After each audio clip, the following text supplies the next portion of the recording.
ഓരോ ദിവസത്തെയും വ്രതത്തെക്കുറിച്ചും അതെടുത്താൽ ഉണ്ടാകുന്ന ഫലത്തെക്കുറിച്ചും നമുക്ക് നോക്കാം.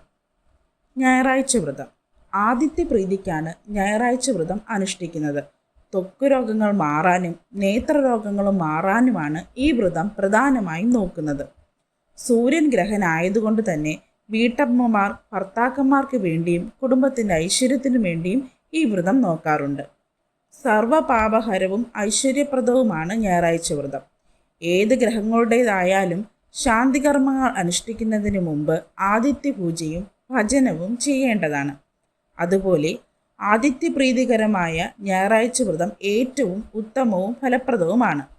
ശനിയാഴ്ച വൈകുന്നേരം തന്നെ ഉപവാസം ആരംഭിക്കണം. ഞായറാഴ്ച സൂര്യോദയത്തിന് മുമ്പ് തന്നെ ഉണർന്ന് സ്നാനാദി കർമ്മങ്ങൾ കഴിച്ച ശേഷം ഗായത്രി, ആദിത്യ ഹൃദയം, സൂര്യസ്തോത്രങ്ങൾ ഇവയിലേതെങ്കിലും ഭക്തിപൂർവം ജപിക്കാവുന്നതാണ്. ഈ ദിവസം ഒരു നേരം മാത്രം ആഹാരം കഴിക്കാം. സൂര്യക്ഷേത്രത്തിൽ ദർശനം നടത്തി ചുവന്ന പൂക്കൾ കൊണ്ട് അർച്ചന നടത്തുന്നത് ഉത്തമമാണ്. അതിന് കഴിഞ്ഞില്ലെങ്കിൽ ശിവക്ഷേത്ര ദർശനം നടത്തി ധാര, അഭിഷേകം, വില്ലുതളം കൊണ്ട് അർച്ചന തുടങ്ങിയവ കഴിപ്പിക്കാം.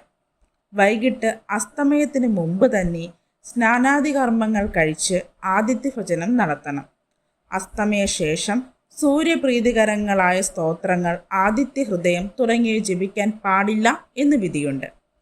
ജാതകത്തിൽ ആദിത്യ ദശാകാലമുള്ളവർ ഞായറാഴ്ച വ്രതം അനുഷ്ഠിക്കുന്നത് ഉത്തമമാണ്. ദശാകാല ദോഷത്തിൻ്റെ കാഠിന്യമനുസരിച്ച് 12, 18, 41 എന്നിങ്ങനെ തുടർച്ചയായ ഞായറാഴ്ചകളിൽ വ്രതമനുഷ്ഠിക്കാം. ആദിത്യൻ ഉച്ചത്തിൽ നിൽക്കുന്ന മേടമാസത്തിലും അത്യുച്ചത്തിൽ നിൽക്കുന്ന മേട 10-നും ആദിത്യപ്രീതികരങ്ങളായ കർമ്മങ്ങൾ, പൊങ്കാല തുടങ്ങിയവ അനുഷ്ഠിക്കുന്നത് ഉത്തമമാണ്. തിങ്കളാഴ്ച വ്രതം. ശ്രീ പരമേശ്വരനെ പ്രീതിപ്പെടുത്തുന്നതിന് എടുക്കുന്ന വ്രതമാണ് തിങ്കളാഴ്ച വ്രതം. ചൈത്രം, വൈശാഖം, ശ്രാവണം, കാർത്തിക എന്നീ മാസങ്ങളിൽ ഇത് അനുഷ്ഠിച്ചു വരുന്നു. ഈ വ്രതം അനുഷ്ഠിക്കുന്നവർ ശ്രീ പരമേശ്വരനെയും പാർവതി ദേവിയെയും പൂജിക്കേണ്ടതാണ്. സ്ത്രീകളാണ് തിങ്കളാഴ്ച വ്രതം സാധാരണയായി അനുഷ്ഠിക്കാറ്. ഭർത്താവ്, പുത്രൻ ഇവർ മൂലം സൗഖ്യം ലഭിക്കുന്നതിന് വേണ്ടിയാണ് തിങ്കളാഴ്ച വ്രതം അനുഷ്ഠിക്കുന്നത്. ജാതകത്തിൽ ചന്ദ്രന്റെ ദോഷം പരിഹരിക്കുന്നതിനും വൈദവ്യദോഷ പരിഹാരത്തിനും മംഗല്യസിദ്ധിക്കും തിങ്കളാഴ്ച വ്രതം അനുഷ്ഠിക്കുന്നു. വ്രതക്കാർ ഒരു ദിവസം ഒരു പ്രാവശ്യം മാത്രമേ ആഹാരം കഴിക്കാൻ പാടുള്ളൂ. ശിവപുരാണം പാരായണം നടത്തുന്നതും ഉത്തമമാണ്. ചൊവ്വാഴ്ച വ്രതം. ദേവീപ്രീതിക്കായി നടത്തുന്ന വ്രതമാണ് ചൊവ്വാഴ്ച വ്രതം. ജാതകത്തിൽ ചൊവ്വാദോഷമുള്ളവർ ഈ വ്രതം അനുഷ്ഠിക്കണം എന്നാണ് പറയുന്നത്. ചൊവ്വ, വെള്ളി ദിവസങ്ങളിൽ വ്രതമെടുക്കുന്നവർ ലളിതാ സഹസ്രനാമം ജപിക്കുന്നതും ദേവിക്ക് രക്തപുഷ്പാഞ്ജലി കഴിപ്പിക്കുന്നതും ശ്രേഷ്ഠമായി കരുതുന്നു. ജാതകപ്രകാരം ചൊവ്വാ ദശാകാലമുള്ളവർ, ചൊവ്വാദോഷം മൂലം വിവാഹം തടസ്സം നേരിടുന്നവർ, പാപസാമ്യം കൂടാതെ വിവാഹം കഴിക്കേണ്ടി വന്നതുമൂലം ചൊവ്വയുടെ അനിഷ്ടഫലങ്ങൾ അനുഭവിക്കുന്നവർ എന്നിവർക്കൊക്കെ ചൊവ്വാഴ്ച വ്രതം അനുഷ്ഠിക്കുന്നത് ഉത്തമമാണ്. സാമാന്യ വ്രതനിഷ്ഠ, ഉപവാസം എന്നിവ അനുഷ്ഠിക്കുക. ചുവന്ന പൂക്കൾ കൊണ്ട് അങ്കാരക പൂജ നടത്തുക.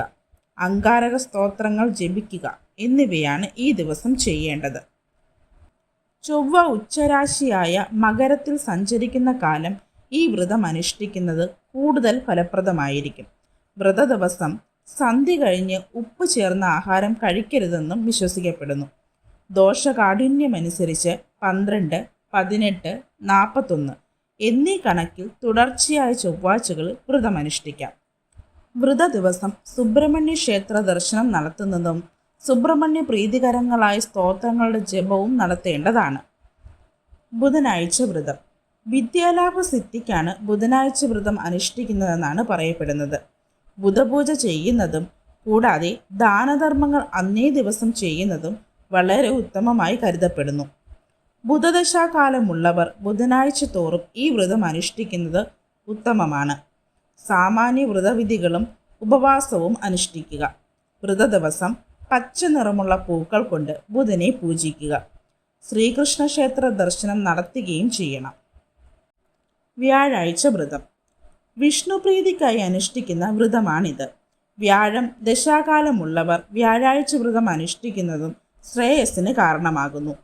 വിഷ്ണു ക്ഷേത്രത്തിൽ തൊഴുന്നതും വിഷ്ണു സഹസ്രനാമം ജപിക്കുന്നതും ഭഗവാന്റെ ഇഷ്ട വഴിപാടായ തൃക്കൈവെണ്ണ നടത്തുന്നതിനും വ്യാഴാഴ്ച ദിവസം ഉത്തമമായി കരുതപ്പെടുന്നു. ഒരിക്കൽ ഊണോട് വേണം വ്രതം നോൽക്കേണ്ടത്.